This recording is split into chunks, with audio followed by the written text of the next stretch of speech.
with my soul. It is well with my soul. Welcome to the current affairs program and from a Pan-African angle. This is Voice of London Television. My name is Nana Osagyeo, and we are going to have trending issues from across the globe. We'll take one or two from the world affairs. I think I have my learned colleagues logging in already. Let me go and welcome my learned colleague all the way from the shores of Accra, Ghana, in the person of Stephen Apolima, prolific writer, written so many books, a veteran and a product of the Cape Coast University. Stephen, come to the show. Okay, I'm not picking Stephen yet. Once I can... Thank you, Nana. Oh, Stephen, yes, now I can pick you now. Stephen, welcome to the show. Thank you, Nana. Thank you for having me. Okay, great stuff, great stuff. Sir Opai, can you hear my voice? I can hear you loud and clear, Nana Osagyeo. Oh, that's my man, that's my man. Okay, right. I'll be back with you guys in a minute. Let me just do my normal intros and then we get along. Okay, so greetings to my viewers, of course, very supportive indeed, and we love them to the maximum across the globe, the four walls and the four corners of the global world. This is Voice of London Television with a feed to Voice of London Radio. You can also watch us on our main channel on www.voltv.com and also all our social media handles, YouTube, Facebook, TikTok, Instagram, and all the rest. We are also on the Apple podcast and also on the Spotify podcast. Right, so make sure you share. Of course, you like and comment. Bring in your comments here. We'll be reading it to the audiences worldwide. And then, of course, subscribe as well. Let me go and welcome Opai so that Opai can introduce himself. Opai, we are grateful to have you. Honorable Opai. Hello, Nana. Please, I'm here. Right. Thank you for having me. Great. Our audiences worldwide wants to know who is Mr. Opai, Honorable Opai, Sir Opai. Can you just give us a brief breakdown about yourself, sir? Nana, first of all, I'm a humble servant, former National Youth Organizer, Convention People's Party, the political party that led Ghana into independence in 1957. I have studied agricultural science at Kwada Agricultural College, University of Ghana, and Central University. Currently, I'm a candidate for MPhil in Migration Studies, University of Ghana Center for Migration Studies. I consult for the Ghana National Association of Farmers and Fishermen, and I'm also working so hard to connect the diaspora and motherland Africa. Thank you. Wow, great to have you because this is the program for you, Sir Opai, bridging the diasporans with Mother Africa, definitely, and we are so grateful to have you. Steve Apolima. Yes. Steve, can you give us a brief breakdown about yourself? Yes, Nana, thank you. Thank you once again. And a good evening to your viewers, your listeners across the globe. Good evening to my colleague, Honorable Opai. This is the first time, I don't know, I'm joining you on this special program. Right. As you rightly said, my name is Stephen Apolima. I'm a writer. I have a BA in Communication Studies from Ghana Institute of Journalism and a Master of Science in Oil and Gas Resource Management from University of Cape Coast. I'm currently doing my MPhil in the same field, Oil and Gas Resource Management. I've written several books that are published on Amazon, and Ingram's Park. That's basically a few things about me. My political affiliation is the National Democratic Congress. Thank you very much. Thank you so much, says Stephen Apolima. Stephen, can you also tell us some of the books that you've written? Because some of us are readers and we love reading before we go to bed. Can you just give us a guess about some of the books and where we can get them? Yeah, thank you very much, Nana. I've written about the history of Ghana, and when I talk about the history of Ghana, definitely you cannot do without the Ashanti Kingdom. I've written about that. I've also written about Okonkwo Anoche. I've written a few novels in the arts industry, Empower Her. My current book that I'm working on is Power. It's a corporate thriller that exposes the power play in the corporate world. And these books are published on Amazon. That's great. That's great. Let me go and welcome our beautiful lady herself today. Lady Beautylicious. No, it's Beautylina Nanama, and I've added AKA Beautylicious. Okay, Nanama, welcome to the show. Nanama, can you hear me? Okay, Nanama, try and unmute your system, the system that you are using. Try and unmute it, Nanama, because I can't hear you. Thank you so much. I'm so sorry. Oh, okay. Yes, please. You can hear me now, Nanama. Please. What do you mean, can? Okay, I think the network, I'm losing Nanama, but let's go on. Let's go on. Okay, so quickly and briefly, trending news from the international world briefly, and then we can focus our attention on our Pan-Africanism, the Africa, and the trending news in Africa. What can we do? What are the... Nanama, do you want to come in?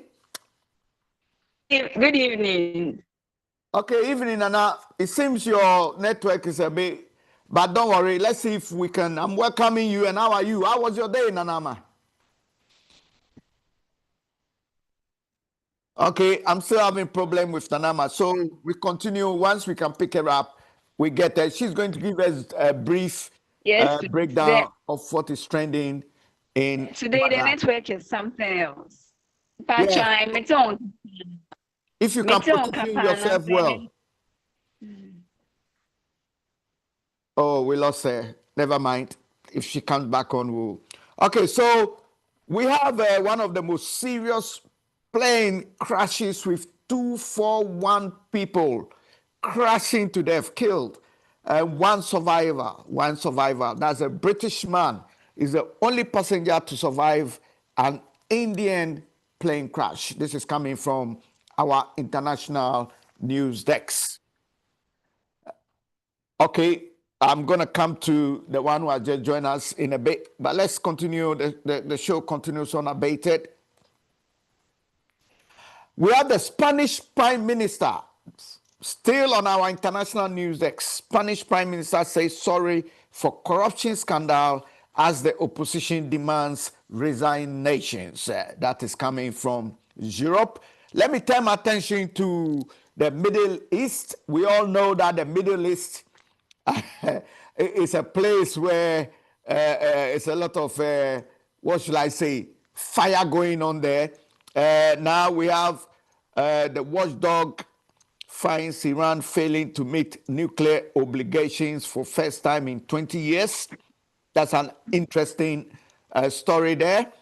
The United States partially evacuates embassy in Iraq as Iran tensions rise. Hey, are we going to have a third world war? We have the Russia-Ukraine thing also happening. We have interesting stories coming from that part of the world.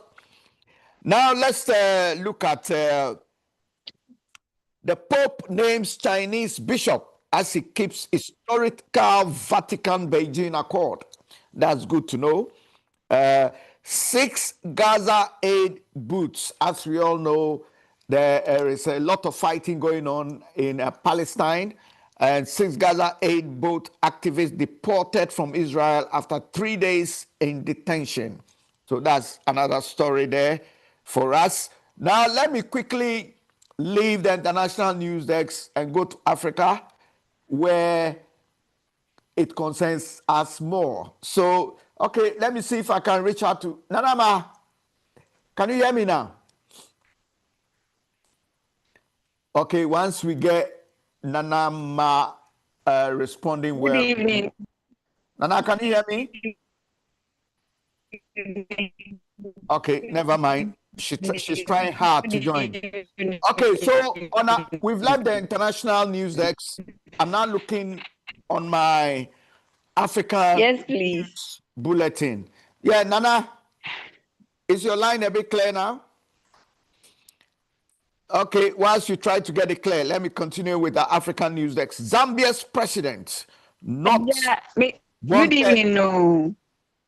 Good evening. Good evening. Yeah, good evening. Can you hear me now?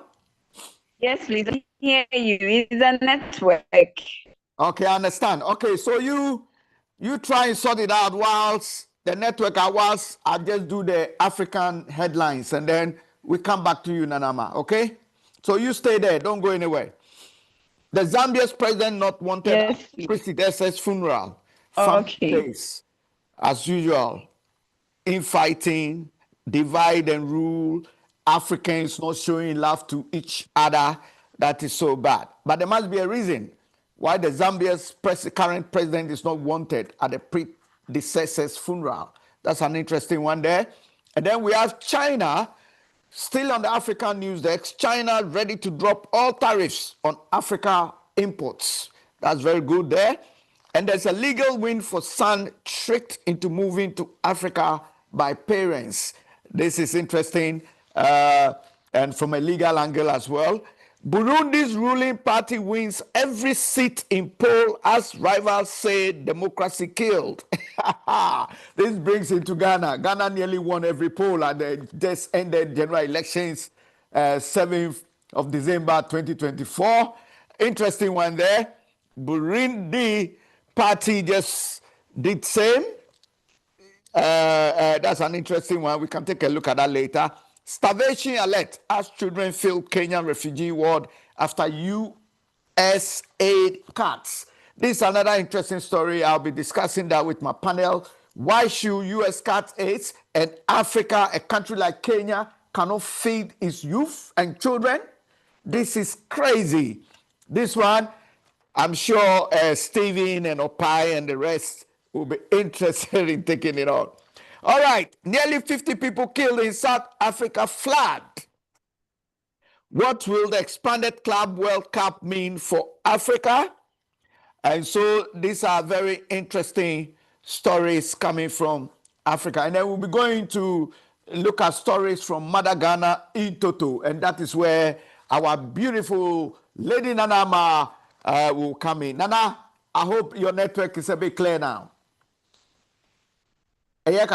Yes, please. Okay, Nana, let's try. Okay, give us the headlines and the trending news from Africa, and then we can go discuss one or two out of it. What's trending? What's trending, Nana? Greetings to all of you. Yes. So in the trending news, we have Mosquito. He shares his view in the Doomsday levy. And also, try and speak out. Nana, try and speak out a bit because we are not hearing you well.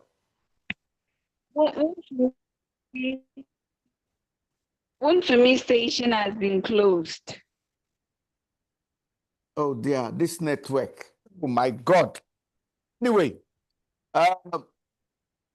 Nana, we're having problem with Nana Mercer, but let me go to Honorable Opai and then Stephen Steve, you can hear me, isn't it? Won't Yes, to I me, can won't hear to you. me. Yeah, and Opai, you can pick me well as well. Your networks are fantastic. Nana, I can hear you loud and clear. Great. Thank you. It's sad that Nana Mess network is playing up. Very sad.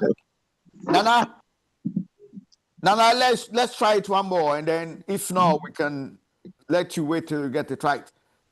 Nana, can you hear me now? Yes, please. Okay, go on then. Let's go. So, won't to me station has been closed. Won't to me, chairman, won't to me. Hey, you said three policemen have been killed. Is that what you are trying to say? No, I said won't to me, chairman, won't to me. Oh, okay. Yeah, Yeah. his station has been closed. Oh, yeah, the station. Okay, I get you now. Yeah. Yeah. Go on. And Oforiata, his family is they are doing a petition for him in court.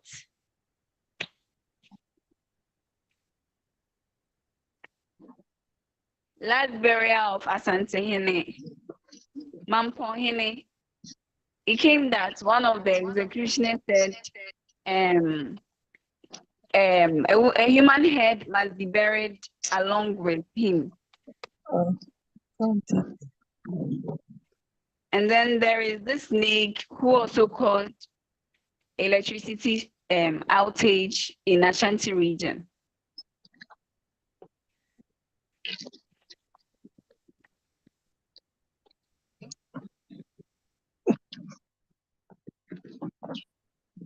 Are you okay?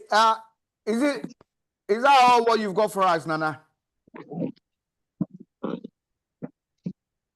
Okay, I think the network is so bad. Okay, never mind. When she comes in and she can speak, we'll just take her on. Yeah. Let me go to my learned colleagues and let's take a couple of the bulletins that I just read out. I think. Yes, please. Okay, now once you get the network right, you can butt in. Don't worry, but we are going to continue anyway. Once you butt in, we go quiet so you can tell us more, and then once we lose you, we'll continue. Yeah, so that's the strategy today. We understand Africa has a problem with the network. I'm sure President John Mahama, with his stewardship, will rectify that situation for us. Okay, so interesting stories from the international world, but let's go straight and look at one or two stories from the international, and then we go quick into Mother Africa. Okay, so Stephen.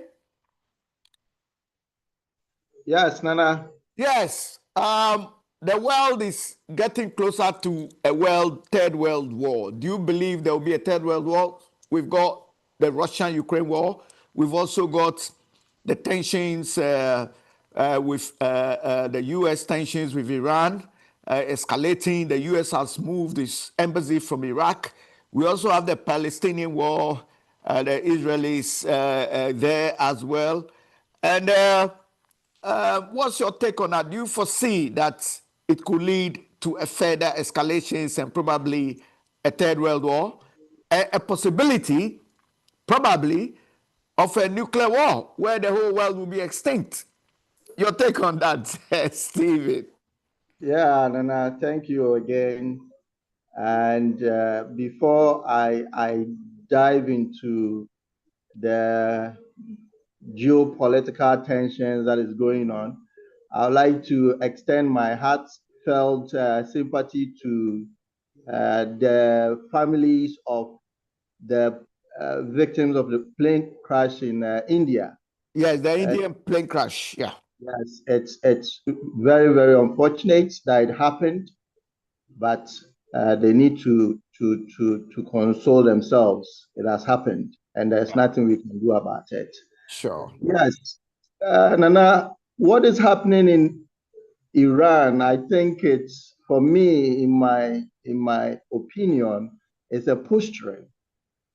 We all know what Trump is. He's very hard when it comes to negotiation. and he will not take no for an answer. Once he has made up his mind that Iran should not have the capability to enrich its uranium, he is going to get it. So once Iran is being very stubborn, to be very honest with you, I don't see an escalation. Yes, that is what Israel would want the US to do, to attack Iran, but it is not going to be something that Israel is going to like it, because Iran has the capability to strike Israel from where they are. And the threat that Iran is posing is that they are not only capable of striking Israel, they can also strike any embassy within the region, any US embassy within the region. And that's, for me, the reason why Trump, let's say the State Department, is trying to get its staff in the region to return to the US. Okay. So for me, I don't see an escalation. It's just a push train. Okay, so that's Steve Apolima's take. Let me go to Francis Opai. Your take on the first, our condolences and bereavement to the Indian plane crash. Almost 241 people dead, one survivor, and we send our sympathies to them. Let me just welcome Evelyn, and then Opai can continue. Your ladyship, Evelyn, how are you doing? Welcome to the show. All right, we're not hearing Evelyn yet, so let's continue with Francis Opai. Francis, you can hear me? Say Opai? Nana, I can hear you loud and clear. Thank you so much once again for having me on this show. And honestly, I can see you exude Pan-Africanism to the core. Right. Your outfit looks just like a Zulu king, and I'm really, really loving it here. You look good, Nana. Thank you. Thank you so much for the compliment. Yeah. I'm humble. Good. And indeed, the issue in India is a pathetic one. The most serious one is the fact that it even landed on a college, a health college, where there were students in the building preparing for their exams or so, and it leveled everybody. And when you look at the smoke that even came out, definitely the effect is not going to be the casualties alone, but those people are going to also inhale the kind of smoke that came out of the flames. So it's a pathetic story. All we can say is that our deepest condolences to all the people of India and the victims and their families. Thank you very much, Nana. Great. Thank you. Yeah, so Nana, you and I know that beyond the war is the business. You know? Right. You were asking whether this has the potential of escalating into the Third World War. Sure. For that one, I am not too sure about that. Looking at the potentials we have as a global community right now to negotiate and arbitrate some of these things, sit behind tables and negotiate. I don't really see that happening. But Nana, all this is fueled by the fact that people have a lot of ammunition, stockpile of ammunition, and they have to sell them. Beyond the sales of the ammunition, you also have people that will also get huge contracts to rebuild. I was in UK recently. We sat behind a table talking about construction projects, and people were interested in going to Ukraine to bid for reconstruction projects. I said, oh my God. So it's not really about the numbers that are losing their lives anymore, but it's about what we are going to get from the rebels, and I think it's quite unfair. The Gulf region is being destabilized from left and right, and it's not funny anymore. You know, from Iraq to Afghanistan, Afghanistan to Israel, Palestine, and now Iran. It's not funny anymore. And I believe that as long as and when you look at that region also, although the region is blessed with a lot of resources to improve human lives, Right. you also realize that the poverty level in the region is also alarming. The resources are not properly shared. So as much as there are resources, there are also a lot of people who are already under a lot of stress. And some of these destabilizations do not help humanity. So I do not see it escalating to become the Third World War anyway, but I'm not so excited about the kind of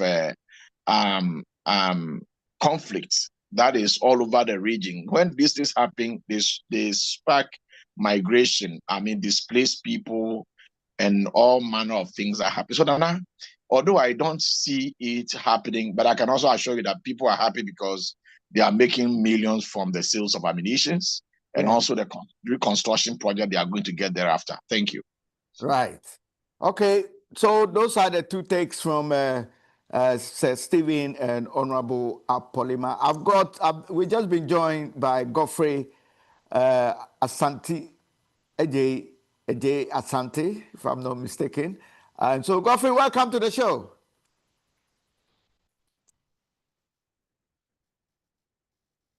Godfrey, can you hear me?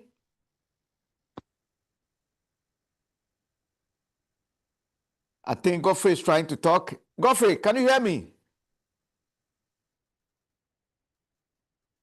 Oh, dear. Okay. Nanama, you are back on. You can hear me?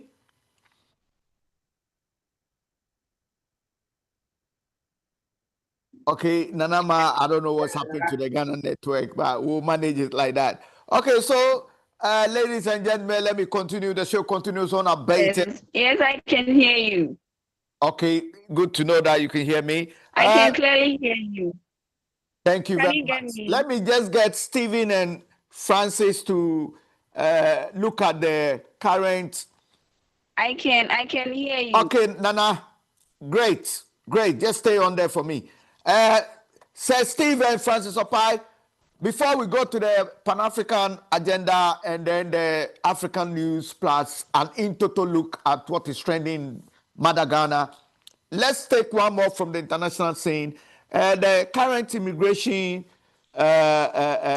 issue that is taking place in the United States, and we can see all the clashes and everything that is going on there.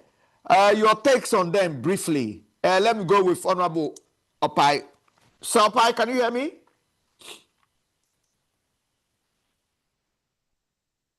Honorable Opai? Okay, Steve, if you can hear me, what's your take on that? Is it the right thing being done?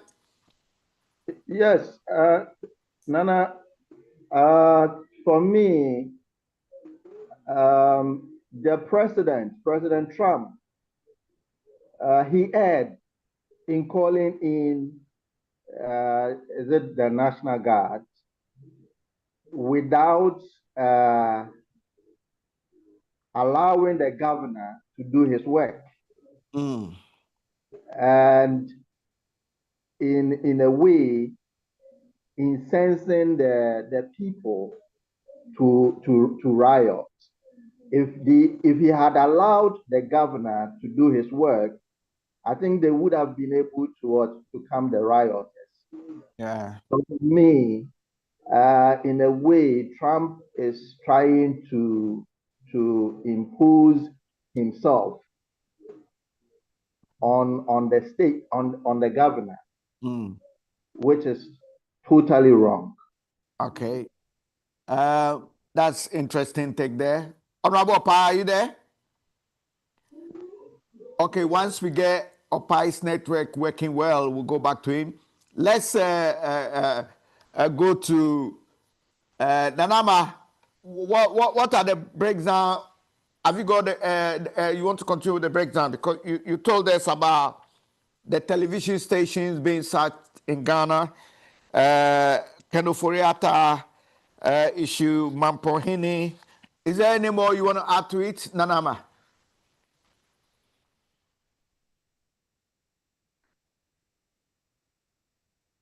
Nurses on strike. Nurses on Okay. strike.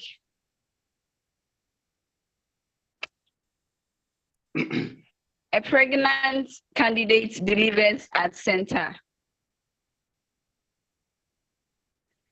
A candidate delivers a baby. This network is very bad, honestly.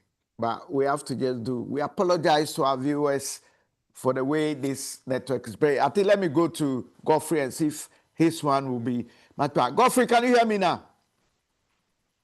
Yeah, Nana, I can hear you. Okay, thank you for joining us. Godfrey has just joined us, and I'm sure Stevie has met Godfrey before.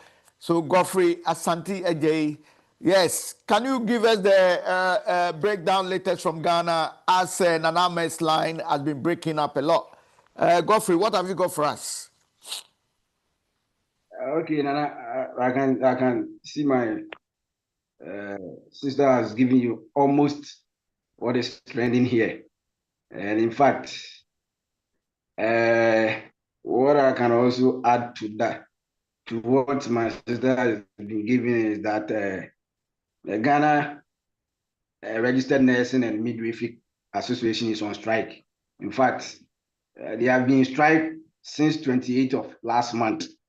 And today they had a meeting with the Ministry of Finance and the Health Minister on possible way of lifting the ban or the strike, how they can call off the strike. In fact, Nana, their strike boils down to their condition of service. In fact, they are just asking the ministry or the government to give them what they feel like condition of service.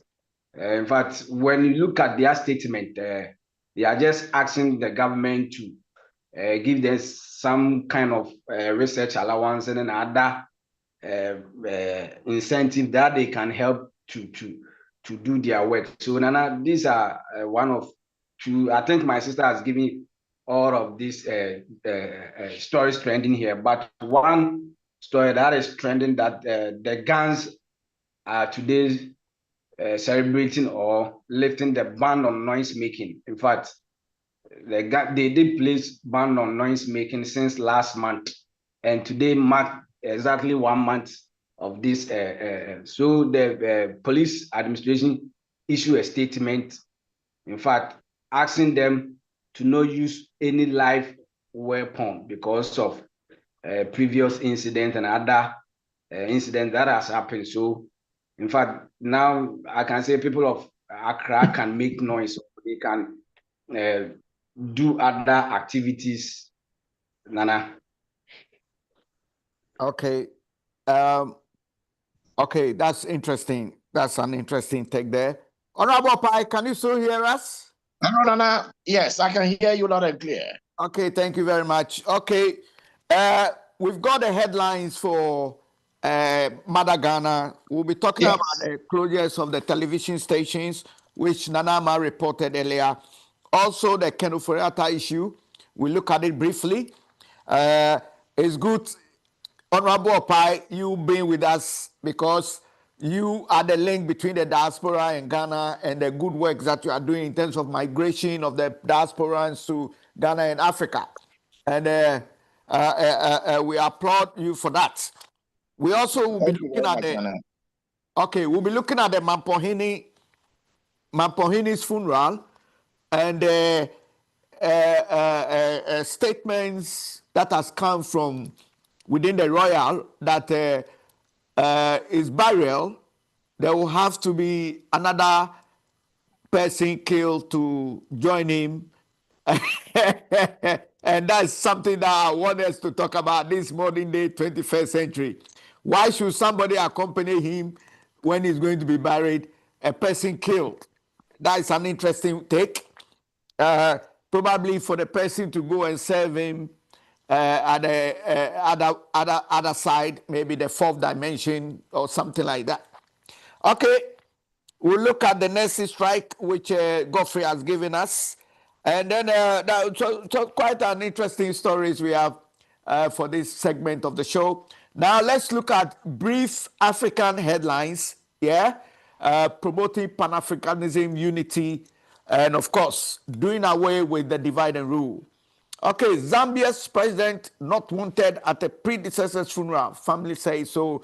The current president wasn't welcome at a predecessor's funeral, and that's a very sad story. So, those of us watching us and listening to us, this a story from Zambia, Africa. China has promised to drop every tariff on African imports. Oh, that's China, the new giants of the world.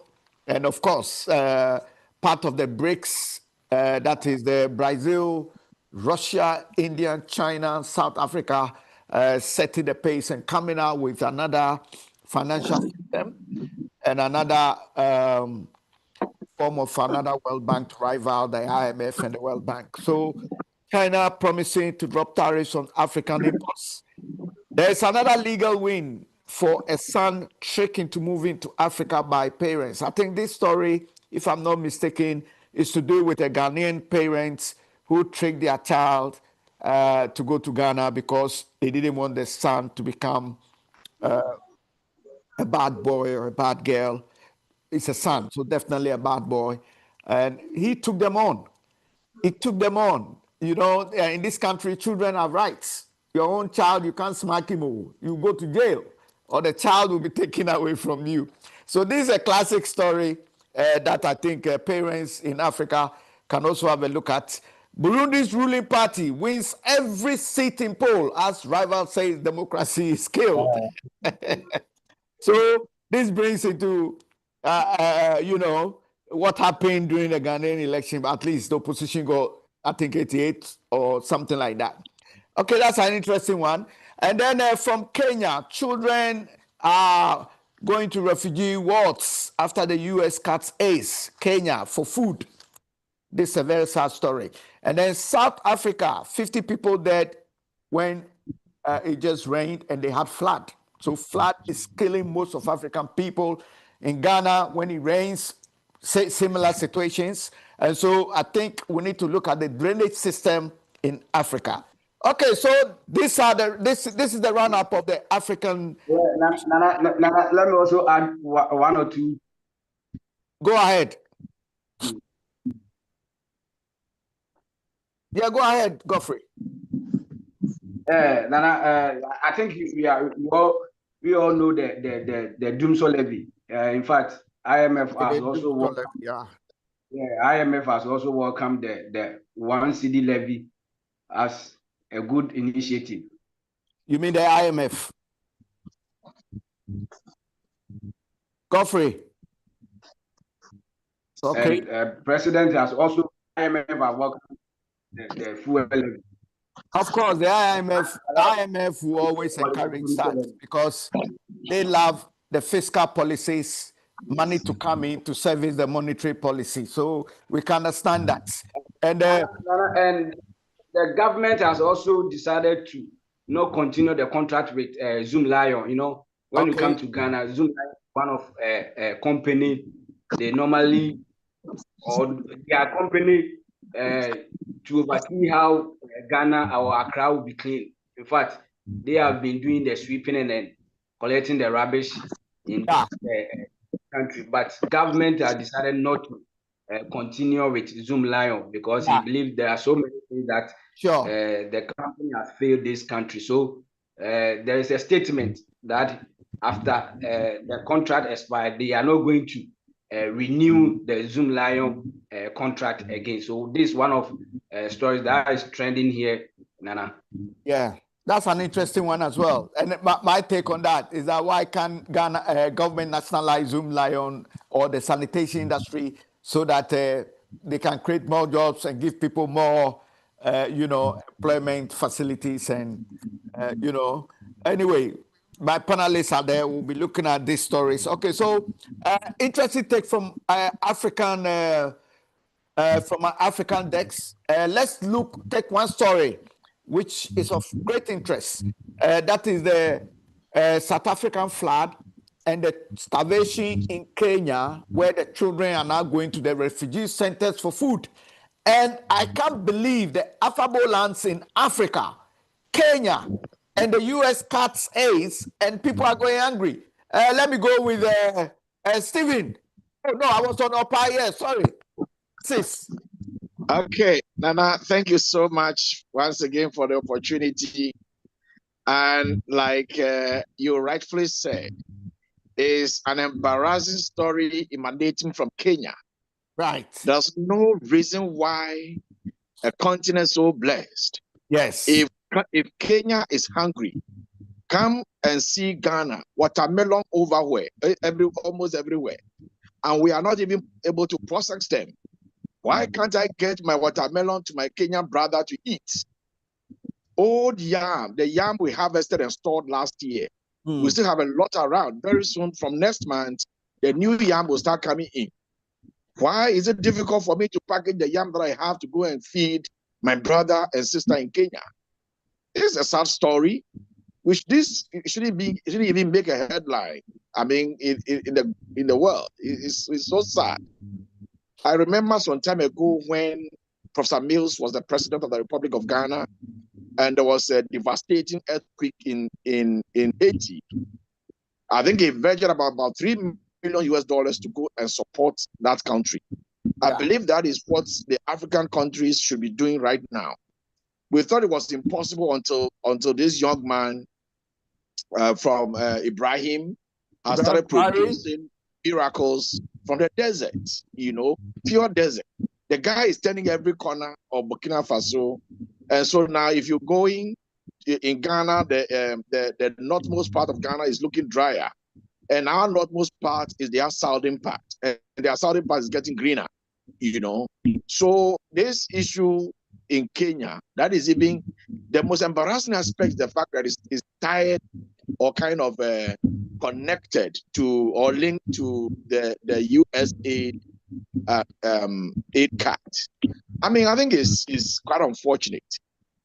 Africa has now become one big market called the African Free Continental Trade Area, and it's worth over $4 trillion US. This is a big market. I mean, this story is so sad. I mean, it shouldn't have even been announced at all. Yeah. So what I'm saying is that African countries, those of us who have it, Ghana, we still have some yam, we still have some maize. We can donate to feed Kenya. And I saw Ibrahim Traore giving tracts or loads of food to go and support other countries in the Sahel who experienced low yield in the previous season. That is what we should be doing as a continent. We are there for each other. That's what Nkrumah envisioned. A continent that when one is touched, you will feel that you've touched the entire continent. Absolutely. So and that I'm only interjecting, I'm not cutting you. Yes. As NATO also says that once you touch a NATO country, you've touched the whole of NATO. Yes. The same way, if you touch one African country, you've touched the whole of Africa. So when one African country is facing starvation, the whole of Africa, yes, look at it. That's powerful. Yes. So Kwame Nkrumah has always been right. Oh, yeah, of course. The man was a prophet. Way back. Yeah. Go on. Yeah. Nana, when I've been watching some documentaries, and you realize that rightly so, Kenya is one of the countries that is experiencing the devastating effect of global warming. Kenya is really, really going through all of that. And like I'm saying, we are not going to blame the Kenyans as lazy people, that they are not working enough to feed themselves. But the truth of the matter is that we have the capacity to help them, to support them. It shouldn't be America. Ghana can donate food. Togo can do same. Ivory Coast can do same. Those of us in the forest belt of Africa who are blessed with sufficient rainfall and bumper harvest should be able to support those in the desert-stricken areas. And I think that is what we should be doing as a people. For South Africa, if you go and build on a waterway, I don't know how the Nigerians do it, but consistently the Nigerians push the Atlantic Ocean back. And out of that is the beautiful Victoria Island. They've done it in the various parts of Nigeria, and it's working. I believe that countries like Ghana and South Africa, who are experiencing periodic or perennial flooding, should be learning from the experiences of Nigeria. How is Nigeria pushing back the sea and building the most beautiful cities around? So in Ghana, you go and block a waterway, go and fetch sand from the Shire Hill and the stones from the Shire Hill, block waterway, put sand there, build a house. Then the water is not able to find its level when it rains, because don't forget that when it rains, the runoff comes from the Kapim Mountains straight to Accra. So the runoff it has a lot of speed, and that's the reason why it's able to wash almost everybody downstream. If you don't construct enough drainage, Osagyeo, you are in Nkrumah. One of the biggest gifts Nkrumah left for Ghana is the Tema city of Tema. Yes. And there are a huge underground drainage under Tema. There's no way that Tema will be flooded. No way. Because of how it was constructed. Huge underground drainage. That is what other areas don't have. And I'm not surprised a beautiful country like South Africa should be experiencing, yes, global warming is possible to experience some of this, but if you build on waterway, you should expect results like this. Thank you. Great submissions there from Honorable Opai. We have Dr. JB on the line. Dr. John, welcome to the show. Can you hear me, Doc? Okay, you have to unmute yourself. Okay, Doc, thank you for joining us. And your colleagues, that is Godfrey Jayasante, we have Lady Nanama, and then Evelyn Hartz, and then we have Stephen Apolima, and then Honorable Pai also with us. So thank you for joining us, Doctor. Let me continue. Doc, just to give you a quick recap, we looked at two issues from the international decks, which was to do with the Indian plane crash, okay? And then we also looked at the issue of a possible third World War. And then now we also took two stories from the African decks to do with the South African flood, right? And then the poverty that is engulfing Kenyan children because of the US aids that has been cut. And then we are looking now at some of the Ghanaian headlines. But let me go to Steve, for Steve Apolima to touch on the African topics, which is the Kenyan starvation because of the US aid and the flood in South Africa. David. Yes, Nana, thank you once again.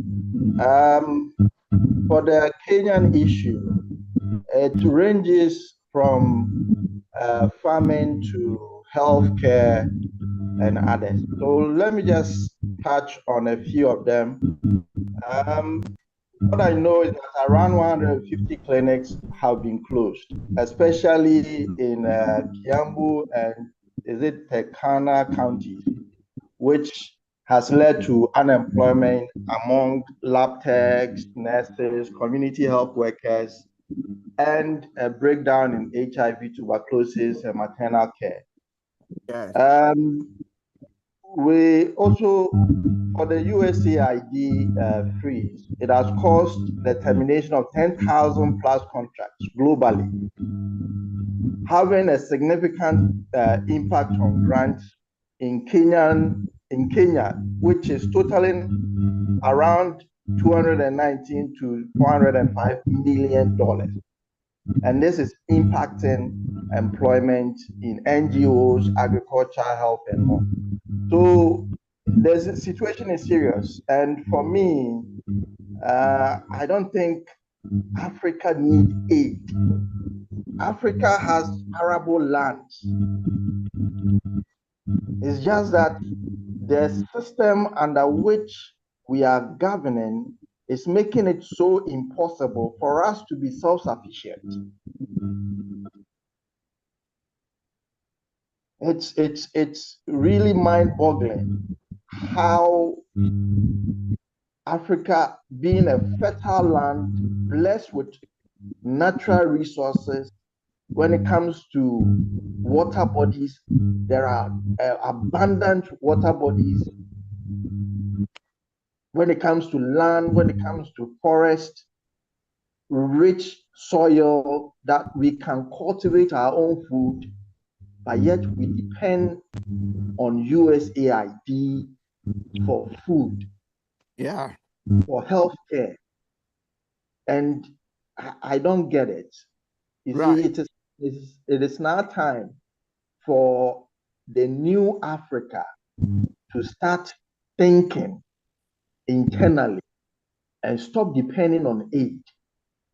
I am one of the people who is very happy that Trump, if for nothing, cut the USAID, freeze them, because I didn't see anything good coming out of it. They cannot claim to be independent and still be depending on aid. Yes. So for me, that is my take on that. But if you permit me to touch on the China zero tariff for the 53 countries in Africa. Why not? Go ahead. Why not? I like the strategy China is using, because if you take the disposition of Trump and US imposing tariff on African countries and other countries, and then China now looking at this and taking an advantage and saying no tariffs, no import tariffs for Africa, I think it is strategic. That means China takes Africa serious, unlike US that has taken Africa for granted. China takes Africa serious, and there's a whole lot of things that are going on in the continent. Russia is showing interest in Africa. China is showing interest in Africa, whilst the interest of US, Europe is waning. So I see China's zero tariff as a strategic move to make Africa a trading partner. Yeah. Thank you. All right. Now, Honorable Stephen, a brief gist on the flood in South Africa. Nana, you and I know that flood is something that you cannot control. It's all dependent on your urban planning and the drainage system. And they overdue across the whole of Africa. Now, let me ask one question. I think this question I need to ask Dr. John Brown. I'm going to bring you in, but let me ask Honorable Opai. Opai, can you hear me? Hear you loud and clear.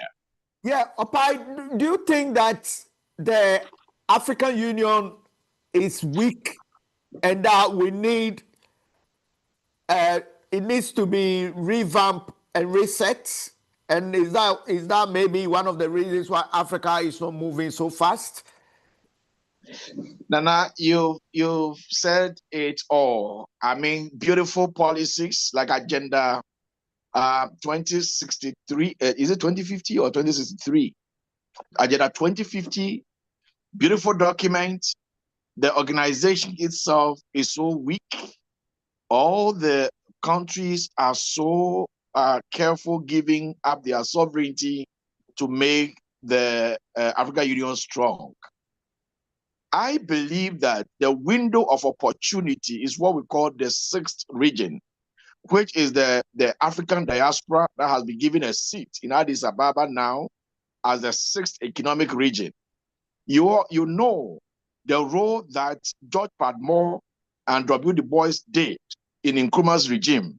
In fact, these were the two diasporas on whose shoulders Nkrumah stood so tall to champion the Pan-Africanism in Africa.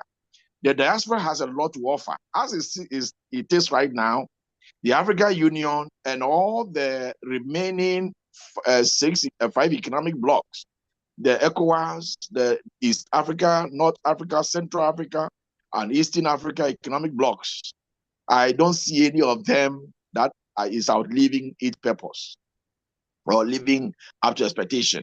And as long as they all remain weak in their small ways, the mother organization itself is also going to remain weak. We talk about ECOWAS protocol on movement of persons, movement of goods, and then accommodation and all of that. But if you make any mistake, travel to just Nigeria, and you see the number of barriers you have to pass through. And from one small country, from Aflao, you have to change to a currency. Then at the Same border, you have to change from another currency to. I mean, this it's just this thing is just annoying. Nana, the African Union is weak, and it's weak because it's the people who are supposed to champion it. I think ourselves are also weak and very divided. Thank you. That's very sad. Very, very, very sad indeed. Nana, if I can express an opinion on this. Yes, go on. I don't share the idea that the African Union is weak. Okay. Why do you say that? I think it is oversimplified in our discourse. The union itself, what I would say is that it is rather constrained by structural, financial, and political realities, because you are dealing with sovereign nations. And sovereign nations with their own interest. So it becomes very difficult for a union like the African Union to assert itself on any member state. So for me, I think it is not weak, but it is constrained. And the document that my colleague Opai was referring to is Agenda 2063. That is the Africa we want. I think with time and with what is happening, the geopolitical storm that is brewing, US interest now declining, and China, Russia now coming in, I believe that the union is going to reassert itself. But to say it is weak, I think it is oversimplification. It is constrained. That is my opinion. Okay, but Sir Stephen, don't you think that the role the African Union is playing was the same role that the EU played? And then, I mean, I can even cite both the United States and the EU, because the United States are countries, and they decided to go federal. So 50 countries that become federal with one president, and they are running it with 50 countries. America is running and, become a superpower of the world. Now we have Europe. That came from different countries, because Europe, theirs should have even been more difficult. They had to, they started with 6 countries, and other countries have to join and all those things. But here we are, Africa, we are 54, 55 countries now, if I'm not mistaken. I know Sudan used to be a country on its own, and it's been divided into 2 now. We have South Sudan, then we have Sudan. So I think we have about 55 countries. And so you don't think probably they are, a bit slow, because Africa, with the wealth and what Africa has, if they put their ass together, Africa will be even better and massive than this European Union, that they got their ass together and they moved, And so we need to look at it from those angles. Okay, let me go to Nana. Yeah. Yeah, like you rightfully put it, as we speak right now, the European Union is here in Ghana financing climate change research, financing agricultural research, doing a lot. We are talking about the European Union financing a lot of things here. And it's not because they have the money. The constraints my learned brother is talking about here, which organization in the world doesn't have challenges? If it's about language barrier, look at the number of languages spoken by the various countries in Europe. The Portuguese, the Spanish, the English, the French, the Germans, they all don't speak the same language. But they have a union, and the union is working. And this AU we are talking about, when you look at from OAU up to the AU, you realize that it's even older than the European Union. But we cannot talk of the achievement of the European cannot compare the achievement of the AU to the EU. Even today, the kind of things the European Union is doing, sponsoring, financing students to research in this country. We can't hear of the European Union, the African Union doing such things in this country. We don't have to be glorifying our ineffectiveness. The European Union must face it. It's not effective. You have to sit down for China to come and build your headquarters and install all manner of gadgets there that you don't even have any idea what they are coming, how your emails and everything are shared at the global front and all of that. Nana, I think that as people, we have to sit up and let the African Union work. We are not blaming anybody, but the truth of the matter is that organization, the union is weak, and we need to all sit up and prop it up. Thank you. Thank you, Honorable Apai. So Nana, that's an interesting Nana, with everything. Stephen, go on quickly. Yeah, with what you said, with what my colleague Opai also said, just reinforce the idea that the union is constrained, but not weak entirely. You see, we'll get there. You know how US came together to form a federal state. We all know the history behind it, the Civil War. So we will get there. Okay, so that says, let me go to Dr. John. Dr. John Brown. I know you've been quite a bit. Doc. Yeah. Hello. Yeah, good evening, sir. Yes. Nice to have you, Doc. From your schedule, you still have time for the Pan-African course. Yes, I'm already. Interest Madagana. Yeah. So, Doc, your take on it too. The Pan-African, is it weak or not weak? Okay, it's weak, very weak. And if you are going to look at in details, in particular aspects, particular sense, and technically, it doesn't exist in the first place. It's to serve a function, a purpose, by which was created. The founding fathers of the African Union had an objective, which they wanted African Union to establish. One, to bring African unions together, fight imperialism, colonialism, or any form of new colonialism, and integrate the African continent. As it stands now, it doesn't have the capacity or the ability to serve the intention or the purpose by which it was created. But the question, why is it weak and why is it not non-functional?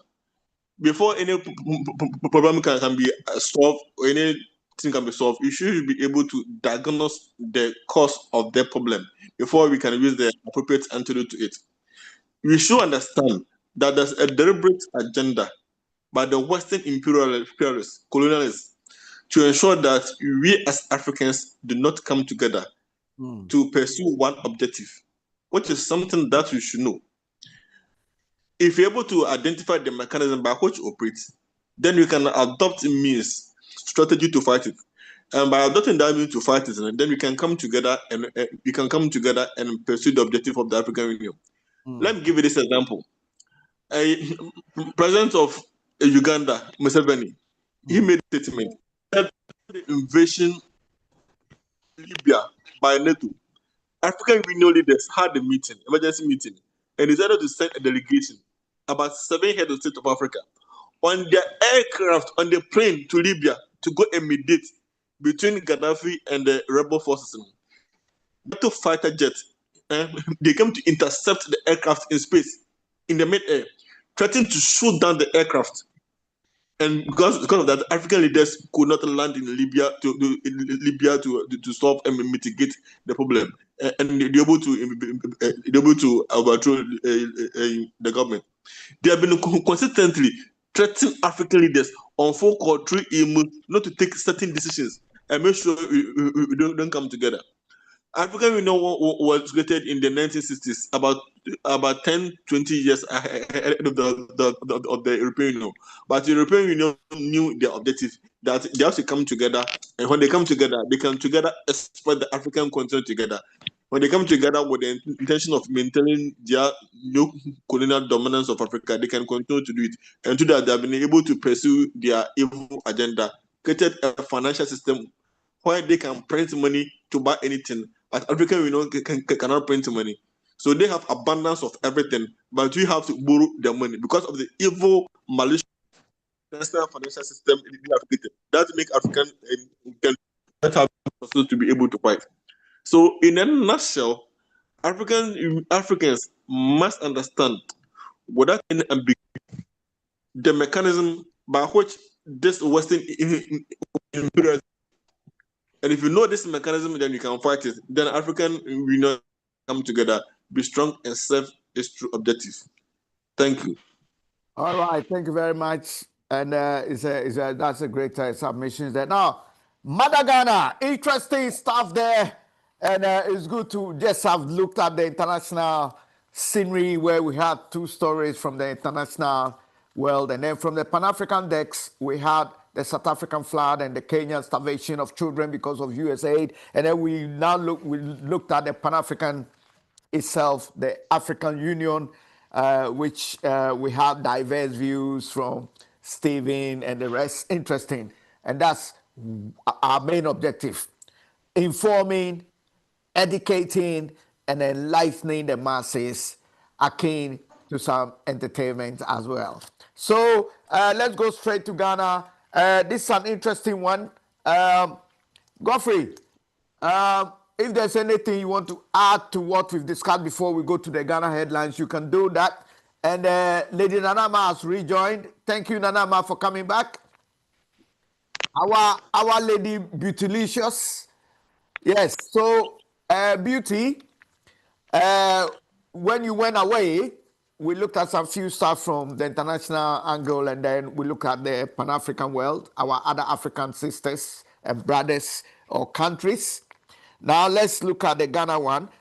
Do you have anything to add to the Ghana headlines before we continue, Nanama? Any headline there? Or you're okay with what you've given us? There is a Ghanaian TikToker who has killed his girlfriend. According to the whole thing, it's an accident. Okay. All right. So yeah, baby. That is the girl's name. Philippa Frimpong. That is her real name. Oh dear. May her soul rest in peace. Okay. So that's another additional story. Young 21-year-old girl lost her life. A very interesting one. Was it through the Sakawa guys? And is it becoming rampant? This is a take that we can look at. So let's go straight and look at let's start with Dumso. And let me go to Stevie, because is there a levy on Dumso? That is the petrol. People call it Dumso. I don't want to call it Dumso. I'm going to say at the pumps.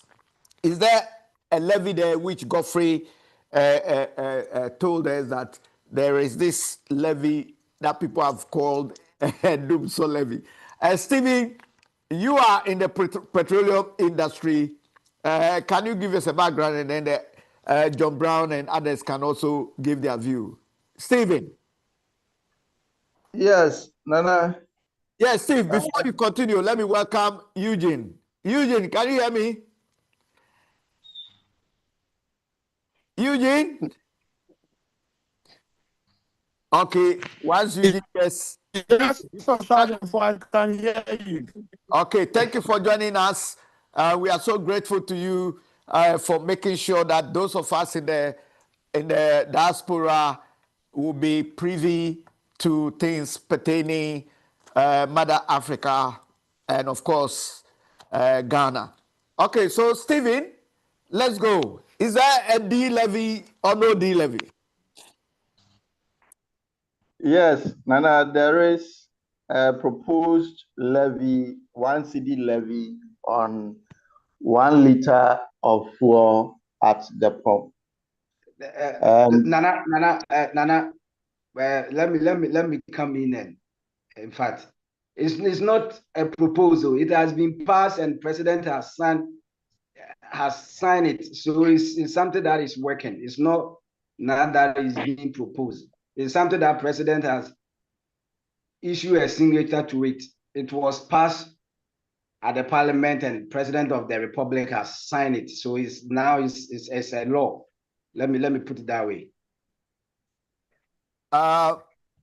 Let's go. Let Stephen finish, and then others can come in. You can interject. Any of you can interject anytime. As usual, we have a decorum and a respectful platform, so you can interject very, very nicely as usual. And as we go on and bring in the very best to our audiences worldwide. Yes, Stephen.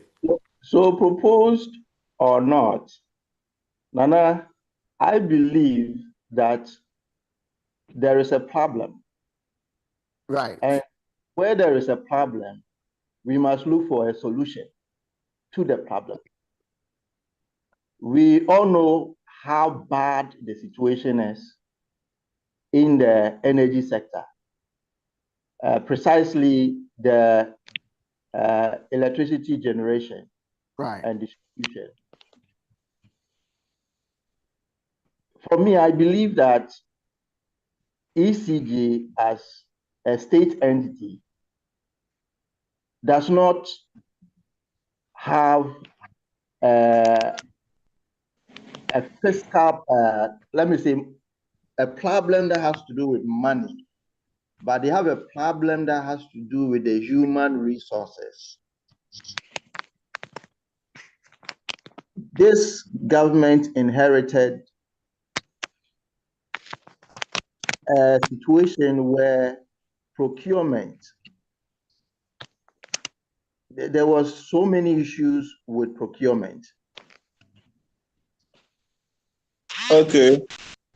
So the nutshell is that we have a problem with the let's say the power sector, and the proposed solution to this problem is everybody coming together to solve the problem.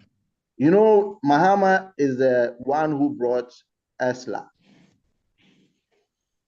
And we know what MPP did with ESLA for 8 good years, which couldn't solve the problem, the legacy problem that was bedeviling the ECG. So to solve this problem, the government is saying we should all come together, pay this 1 cedi, having been able to reduce, to bring the exchange rate down, which has had a net effect on fuel prices. The government is saying Ghanaians should just give 1 cedi out of their savings for us to solve the doomsday. For me, I will pay, because doomsday is not something that anybody will be comfortable with. If that alone is going to solve the problem and give me constant light, I don't see where the problem is. So that is my take, Nana. Okay, quickly. Anybody want to come in? Yes, I want to come in. I want to come in concerning this energy crisis, the doomsday levy, and the whole energy sector. Okay, first of all, I'll talk about the reaction of the Ghanaian public to the introduction of this levy, and also the root cause of the energy crisis we find ourselves today. As I said last week, I want to reiterate, the GPRTU and the general public have been very unfair and ungrateful to this government, the government of John Dramani Mahama, with regards with the introduction and implementation of this deal levy, which is expected to take effect from 16th, which is somewhere next week. Why am I saying that? Before this government took over, a liter of diesel or petrol was sold around 16.8 Ghana cedis to almost 17 cedis per liter. Through a prudent, effective management, the city has been able to appreciate something Bawumia, upon all his noise, he could not do. Now, a liter of petrol is around 10, 12 cedis. Just last week, petroleum prices were reduced by 9%, which is about 1 cedi 40 pesos. Just last week, the drivers, the public transport owners did not reduce the transport fares. They made that money and kept to themselves. And a week later, when the government proposes to impose tax, that's about just 1 cedi upon the liter, lesser than the reduction which took place a week before. All of a sudden, they're trying to create the impression that the government is a demon. That's highly unfair. That is that is unpatriotic. And I think that's not a good cause as people. We have to be fair and grateful to the effort of government to alleviate our plight. Let me go to the energy sector. I can tell for a fact that the energy crisis we are having today was planned at the White House and the Burma Police, not at the Flagstaff House. Why? The independent power producers, they are charging you seven times of what VRA plants are going to cost us. If VRA produces energy at the Ntakradi, Tiku, Tema 1, Tema 2 plants, and Asogli produces, Asogli is charging Ghanaians 7 times of what VRA is charging us. Yes, this is because you allow private sector participation in the energy sector. And that was a strong advocacy initiated by the IMF, World Bank, and the US government that you allow private sector participation. So they charge us 7 times. So if government sell gold resources and make dollars, then that dollars goes back to the independent power producers, and the US government take that money back. So irrespective of the amount of money that is injected, you and I are paying in cedis, but the independent power producers $1. So irrespective of the amount of money that is injected in it, it will still be difficult for us to solve it. Unless, as I said, you solve the new colonialism, we should not allow the private sector participation in the generation of energy. Government should take over. You should not take advocacy or advice on the energy sector from the US government and the Western imperialists, or this situation will continue. Thank you. That's my take. Okay, let's move on to another story. But any of you who wants to come back to the D levy, or should I say petroleum levy or energy levy, you are always welcome. Now let's turn attention to the NESIS strike in Ghana. Doc, since you are in the health sector, let me start with you. Dr. John Brown, Okay. JB. Yes, sir, I'm with you. Okay. I'm with you. Yeah. Yes. The NESIS strike. Your take on that?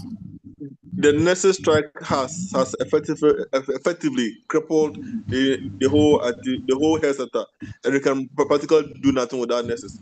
When it comes to the health sector, nurses are like wives at home. They are in charge of the home management. So nurses are actually in charge of the hospital clinical management aspect. For example, if you have to go to the theater to go and do C-section, the instruments which will be brought, you the surgeon doctor, you don't even know where they are. The nurses are in charge of the instruments. They will clean them, sterilize them, autoclave them, prepare them at the theater, prepare the sterile stage and everything before you go there. Prepare the patient before you go there. The nurses are going to do all this. The nurses go on strike. The instruments for even the arterial forceps, every about, you don't even know where they are. They know how to keep them, how to clean them, sterilize them, and bring it to the operation room for the surgery to be done. So without them, no surgery will be done, no clinical activity will be done. Even before we even consult, they have to meet the patient, take vitals, input data on it, and based on the vitals you put on it, we can make presumptions and start asking questions, consulting, and prescription. If you prescribe, I've let the consultation, you're gone, you're home. Nurses will go to the pharmacy, take the medication, give the dosage. Sometimes you have to miss 1 or 2 medication or with this particular volume, with this mmg to get this medication to administer to the patient within this particular hours. And then based on the patient's response, the nurse will give feedback, then we change medication. All this is done by nurses. So without nurses, practically clinical activities cannot work. Now let's look at the demands of the nurses. In some instances, they are right because some allowances are given to doctors, nurses are not given. You understand? Because we didn't spend the same years in school, we don't do the same thing. Now some of the allowances are outrageous. Why? They are demanding for book and research allowance. Research is done by university teachers. As a senior nursing officer, we're not doing any research. So, upon what basis are you demanding for allowance that are given to university lecturers and professors? It doesn't make sense. They're demanding for full allowance. The government don't necessarily give full allowance to doctors. The hospitals have a mechanism whereby through the IGF they give doctors a full allowance and sometimes they, accommodation. But some nurses will get accommodation as well. So if they are all going to demand for full allowance for every nurse, I think the wage bill on the government is going to be enormous, and other public sectors are going to demand it. The allied health professionals, the laboratory technologists, the regulars, they're also going to demand for something, and that will cripple it. For allowance for clothing, I must say yeah, they deserve it because they actually sold their goods. Doctors say the scrubs you wear for surgery, you don't buy, the hospital provide. And the white coats you use to wear to consult, the hospital provide, we don't buy them. But nurses have to come with their uniform. So if they're given clothing allowance, I think that they deserve it. But I think they have to sit down with the government and work and meet halfway to solve the situation. That's what it is. Okay, so that's a bit of an in-depth analysis. Anybody want to contribute or come back to that is welcome. Let's move forward and look at another. This one, I'll look at it from a bit of a. I've got to be careful in how I choose my words. Hello, Nana.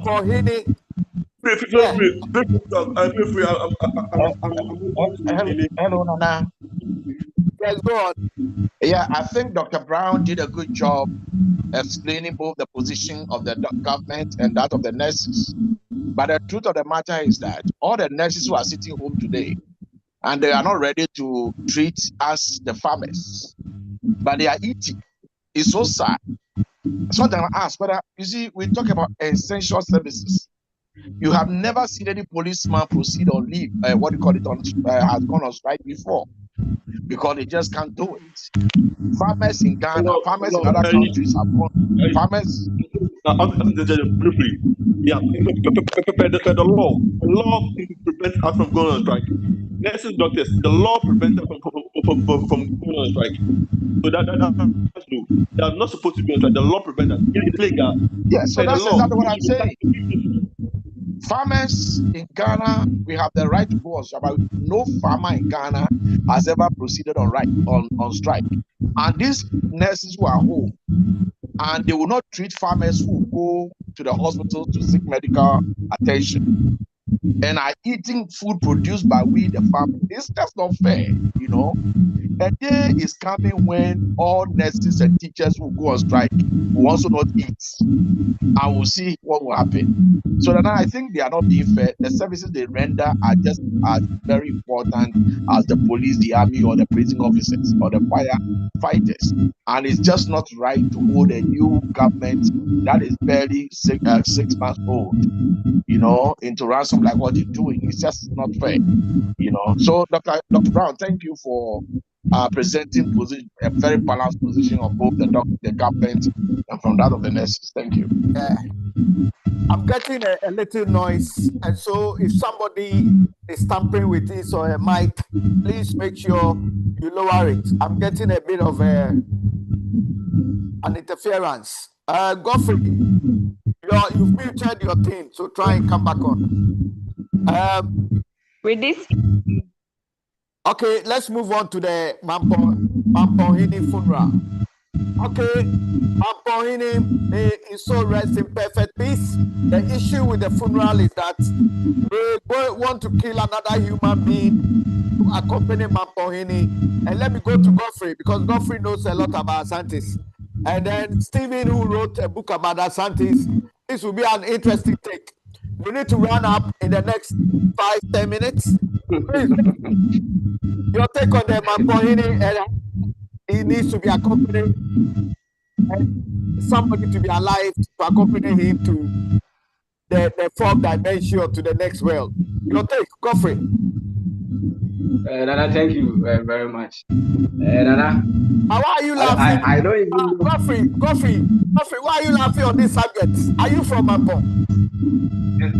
Oh, that's not the reason. I'm not from Mampo. I just pass when I'm going to my hometown. I use Mampo route, so I actually know Mampo very well. Nana, I don't even know where you got this information from, because I don't think now they do those kind of things. These things are not more. I don't think Mampo Hine will be buried with someone's head as they have been doing years ago. Now, because of civilization, all these things are past and gone. So I don't know why people are even. And it's not only you who are saying. I've been seeing it on social media, and people are just saying that the Mampo Hine will be buried with someone's head or other things. And it's never true. We should all. Okay, point taken. Let me go to Stephen. Stephen, you've written a lot of books, and as an author, what's your take on that? You think this old archaic tradition or custom will be carried on this time around? Yeah, that's what I would say. It's not working anymore. Yeah, let's ask Stephen. He's written extensively on Ashanti Kingdom. Stephen Apolima. Yes, Nana. Before I come to that, I would like to speak a little bit about the striking nurses. If you don't mind. Yeah, go ahead. Yes, I heard my learned colleague, Dr. John Brown, saying that among the demands that nurses are making, they are requesting for book allowance, research and book allowance. Please, that research and book allowance is not for the nurses per se, but for the lecturers who are teaching in our nursing colleges. So I want that to be in context. Although I'm not in support of the striking nurses, I believe that if university lecturers are given research and book allowance, then their colleague lecturers in training colleges who also do research will also need allowance for their research, for their book and research allowance. I've written books and I know how expensive it is. Not only books, but research. I know how expensive it is to get your book published. So I think it is only fair that if their colleagues at the universities are getting a book and research allowance, then they also deserve that. But I believe that they cannot impose all their demands on a new government that has only how many months? We are in the 6 months now. For them to expect that all their demands be met by this new government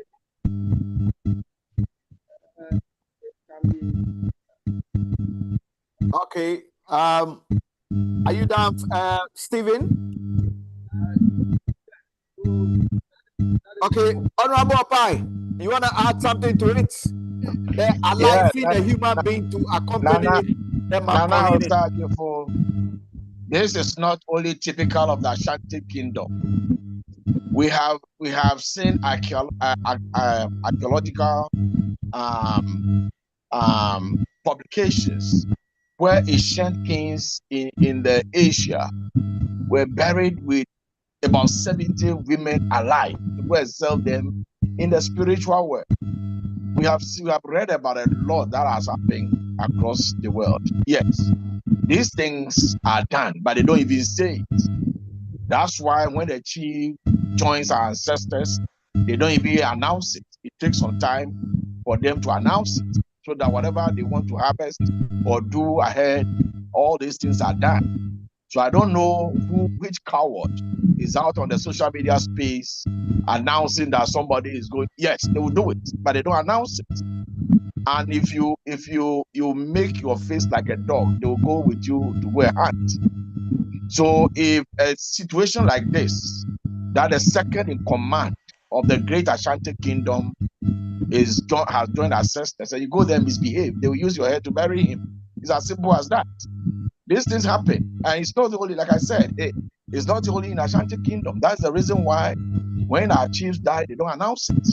Or sometimes they will say that, hey, they've imposed a curfew, don't trespass, or children shouldn't go to school at a certain time when they are mourning a royal or a chief. All these things are for a reason. The truth of the matter is that it is even believed that a coffin must not touch the ground. Somebody must carry it in the grave. And you might say it's a primitive thing.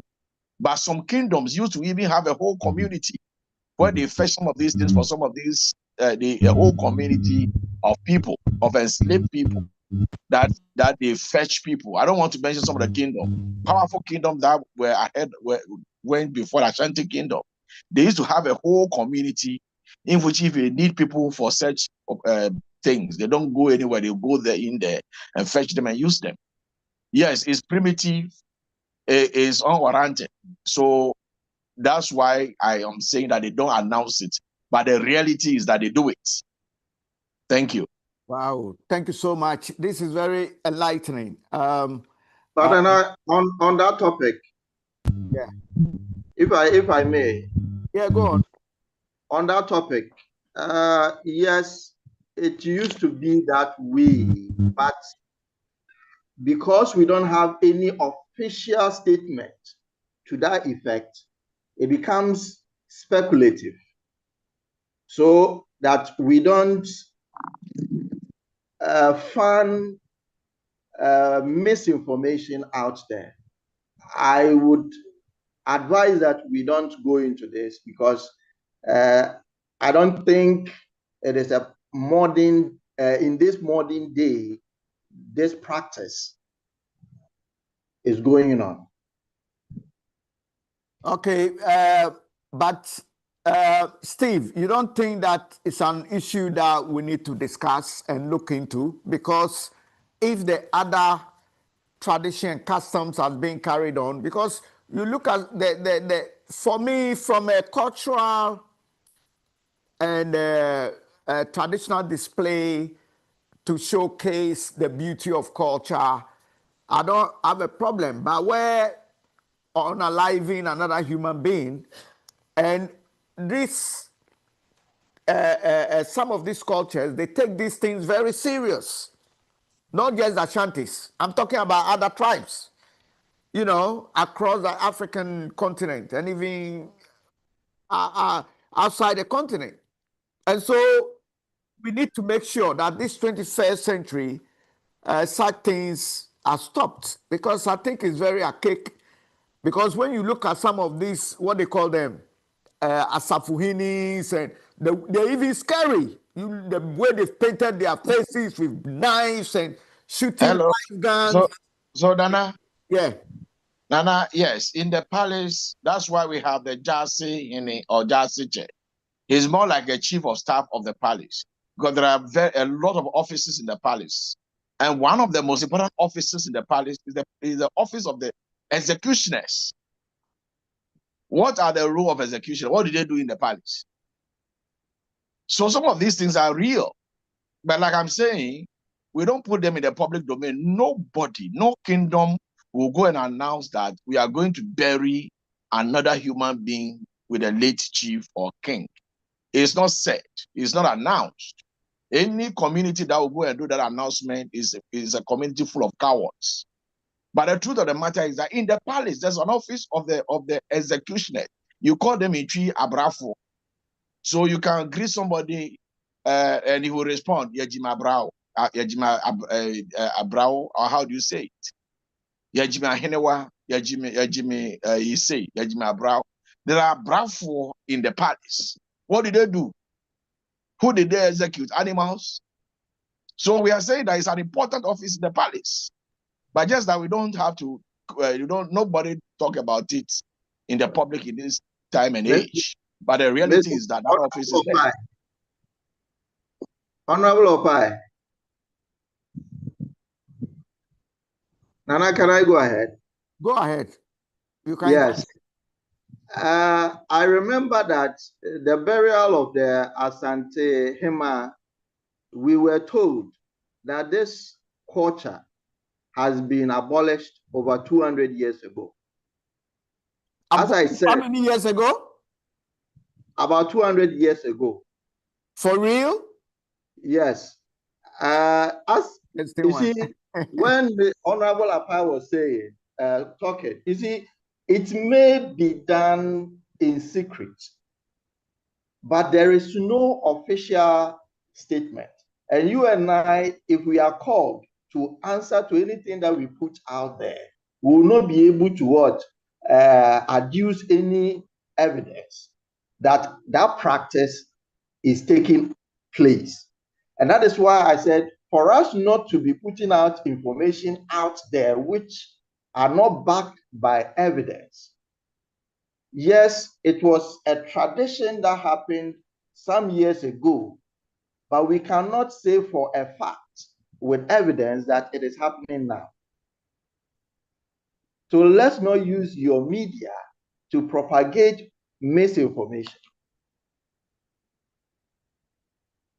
Okay, that's an interesting one. But I think this particular topic, we need to revisit it on our next segment. We're going to bring the whole show to a conclusion.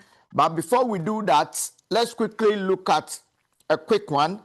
We'll continue with some of the ones that we couldn't tackle today, especially the television stations that have been closed down. We have to look at Ken Ofori-Atta issue with the OSP. We'll have to talk about that next time. That's tomorrow. But now, what I want us to look at is a young lady, 21 years old, whose boyfriend took a gun and shot her dead, which is trending. That's an interesting one. And so, Godfrey, have you heard that story yet? Okay, Godfrey is on mute. If you can unmute your phones, because I could see most of you have muted. Dr. JB, have you heard that story? Or Eugene? Eugene, you've been very quiet. Have you heard the story? Come in. Osagyeo, yes, please. I've heard the story. So what happened? What actually happened? Okay, good evening to my fellow colleagues. So apparently, it is said that they left the premises of Kumasi to go to Yeji, I think, which is in the Bono Savannah region. Okay. And the whole concept of the thing has been explained as an accident, because I was listening to one of the persons that was there, an eyewitness that was there when the incident happened. And what they said was that initially the boy came to that EAG to come and do his national service after his degree pursue at UDS. So he was posted to EAG to go and do his service there. So it looks like that's one of the reasons why he went there. So he met one person he used to know, and the person was like, "Oh, you have a gun?" And the boy was like, should I clock it and give a shot for you to see? And the man was just deterring him because, apparently there's a saying that a gun comes with a lot of spiritual power and elements. But the boy still went ahead, of course, and fired the shot. So they were saying, it looks as if the gun was already clocked, and as soon as he put the bullets inside, the direction in which the gun shot that direction, which is the direction of the lady. So one of the videos I saw, she had been shot in her left arm, which penetrated downward her breast. So the lady passed away, and out of fear and panic, it looked like these guys were trying to rush her to the hospital. And the whole township, apparently thought that it was a robbery incident because of the concurrent of events that has been happening there in relation to robbery and criminal activities. So they informed the police. They were chased and stopped. They sent the lady to the hospital, and she was pronounced dead on arrival. And the boys are in the custody of the Yeji police. It's quite pathetic. A 21-year-old lady, I feel she shouldn't be able to leave home. When I listened to the briefings of her mother, particularly and her grandmother, they said she had left home to go and, to go and rent somewhere and all of that. So I feel like the boy is not to be blamed alone, but I feel like the parenting skills sometimes is very wrong because at 21, you do not work. How can you leave home? What are you going to pursue? So one thing led to another, and pathetically, the lady has lost her life. Whether it was for other reasons aside it being an accident, I cannot tell. We are still waiting to get the outcome of the investigations. Okay, interesting. Thank you so much, ladies and gentlemen, the honorables and the sirs. We really, really appreciate you from this side of the Atlantic. Voice of London Television, of course, with our feed on Voice of London Radio and all our social media handles, the whole global world, the four corners of the world watching us live. We want to thank you so much for your indulgence and your, of course, contributions.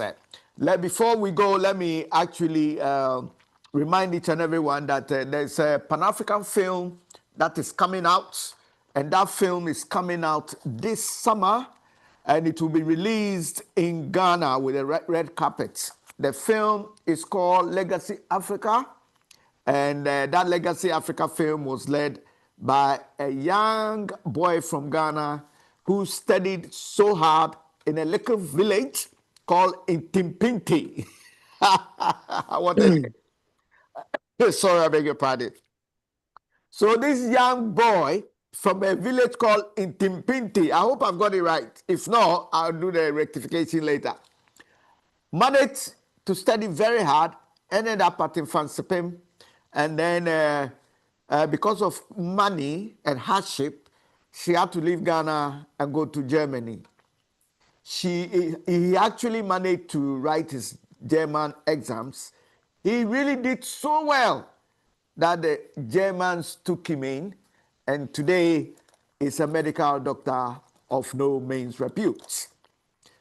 He's left Germany now to migrate to the United Kingdom, and he's doing so well at the top medical university facility in Leicester, outside of London. His name is Dr. Piprajemfi, and he has put a story in a film format, and that is coming out in Ghana. So we all will be traveling to come to Ghana. So we'll be seeing us this summer for the release and the premiere, red carpet premiere of this film in Ghana this summer. And then the film will also be premiered in London. Will be premiered in London on the 29th, 30th, and 31st of August.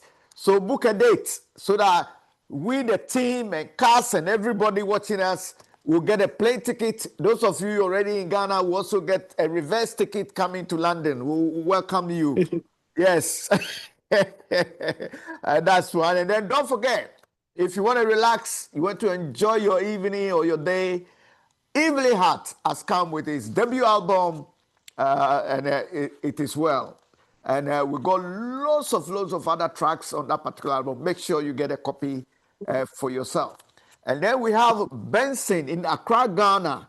We have the Benson Lodge or Estate. If you are traveling to Ghana or you're in Ghana and you're looking for a place to go, check out the Benson Lodge. Okay, it's in Accra. We'll be putting the telephone numbers on the screens for you later on. And so lots of other stuff that we'll be mentioning and making sure if you go to our page, all these adverts and mentions are there. So whatever you are looking for, you can get it there. And you can also get the Voice of London television store. Okay, you can get a store Whatever you need, you can shop from there. We want to thank you so much, and I'm so happy, Dr. JB. We thank you, Stephen Apolima, the prolific author and writer, Honorable Opai, the consult expert, migrants from the, or should I say migration, diaspora migration to Ghana, and of course, Godfrey Asante, Dr. John Brown, Evelyn Hart, we've got Francis Opai, saluting you to the maximum once again, and our beautiful young woman herself in the person of Nanama, Beautylicious, Beautylina. We thank you so much, Nanama. And so we look forward to continue informing, educating, and enlightening our people to the maximum. Thank you and have a pleasant time. Bye-bye. Thank you, Nana. God bless you too, Nana. Bye-bye. Good night, everybody. Bye. Thank you very much. Good night.